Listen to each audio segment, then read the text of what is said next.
வணக்கம். Taste of குக்கிங்லேருந்து உங்கள் இந்துமதி பேசுகிறேன். இன்னைக்கு சிக்கன் குழம்பு வைக்க போகிறேன். அதுக்கு என்னென்ன தேவையான பொருட்கள் அப்படின்றத காமிக்கிறோம். குழம்புக்கு என்னென்ன தேவையான பொருட்கள்ன்றதை காமிக்கிறேன். எந்த அளவில் இருக்குதுன்றதை சொல்லிடுறேன். 300 கிராம் சிக்கன் இருக்குது. ஒரு பெரிய வெங்காயம் கட் பண்ணி வச்சுருக்கேன்.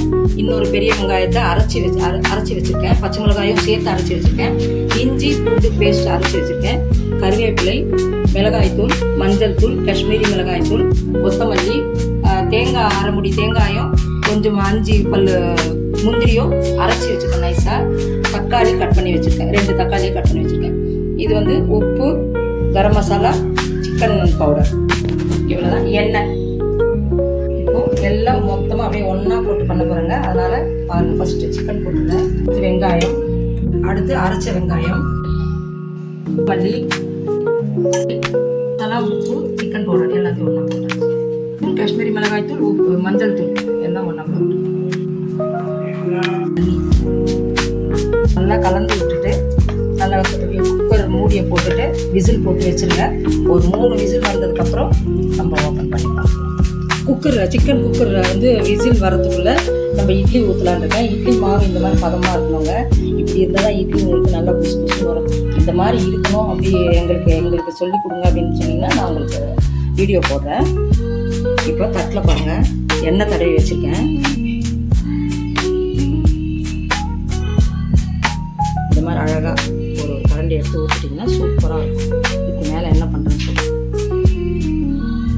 பாத்திரத்தில் இட்லி ஊற்றிட்டு இந்த மாதிரி தண்ணி ஊற்றி நல்லா வச்சுட்டு சூடானதுக்கப்புறம் இட்லி தட்டு வச்சுருங்க. வச்சுட்டு மெயினாக அடுத்த தட்டு வைக்கிறதுக்கு இட்லி அடுத்த தட்டில் ஒட்டாமல் இருக்கணும்னா இந்த மாதிரி ஒரு கிளாத் எடுத்து தட்டை கட் பண்ணி வச்சுட்டு அதே மாதிரி போட்டுட்டு அடுத்த தட்டை வச்சிங்கன்னா இந்த மாதிரி அடுத்த தட்டு வைக்கும்போது உங்களுக்கு இட்லி வந்து ஒட்டாமல் நல்லா அழகாக இருக்கும். ஒன்றோட ஒன்று ஒட்டாமல் நல்லா விசில் வந்து குக்கர் ஆஃப் பண்ணிட்டேன். கேஸும் க்ளீனாக போயிடுச்சு.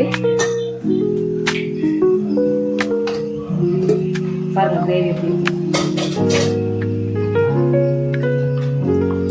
நல்லா கலந்து விட்டுட்டு இப்போ இதில் நான் வந்து தேங்காவும் முந்திரியும் அரைச்சி வச்சுருக்கேன் இல்லைங்களா, அதை ஊற்றிக்கலாம்.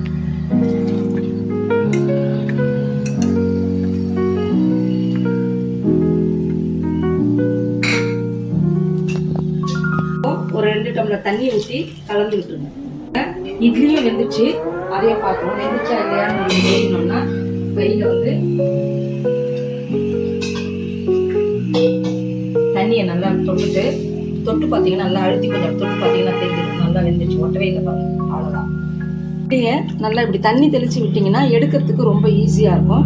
இருங்க, இந்த துணியையும் அதே மாதிரி எடுத்து காமிக்கிறேன் எப்படி இருக்குன்னு பாருங்க. ஒன்னோட ஒன்று இட்லி பாத்திரத்தில் ஒட்டாமல் நல்லா வரும்.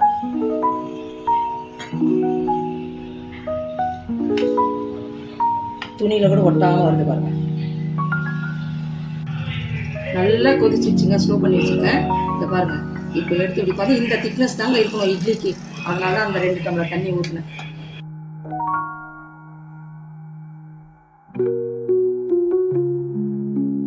இப்போ இட்லி எடுக்கிறது பாருங்க. இந்த மாதிரி ஒரு சின்ன அன்னை குத்தி வச்சுக்கோங்க. அப்போதான் உடையாம நல்லா வரும்.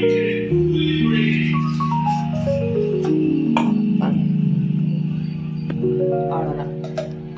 அதே மாதிரி இட்லி எவ்வளோ சாஃப்டாக இருக்குன்னு பாருங்க. உடைக்கிறேன் பாருங்க, மெத்துன்னு இருக்கு அப்படியே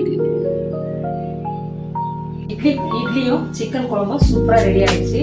இப்போ அதை நான் சாப்பிட்டு பார்த்துட்டு சொல்கிறேன். அதே மாதிரி நீங்களும் இதே மாதிரி டேஸ்ட்டில் இதே அளவுகளில் செஞ்சு பார்த்துட்டு சாப்பிட்டு சொல்லுங்கள், கமெண்ட் பண்ணுங்கள். இது பிடிச்சிருந்தா லைக் பண்ணுங்கள், ஷேர் பண்ணுங்கள், மறக்காமல் சப்ஸ்கிரைப் பண்ணிடுங்க. சப்ஸ்கிரைப் பண்ணி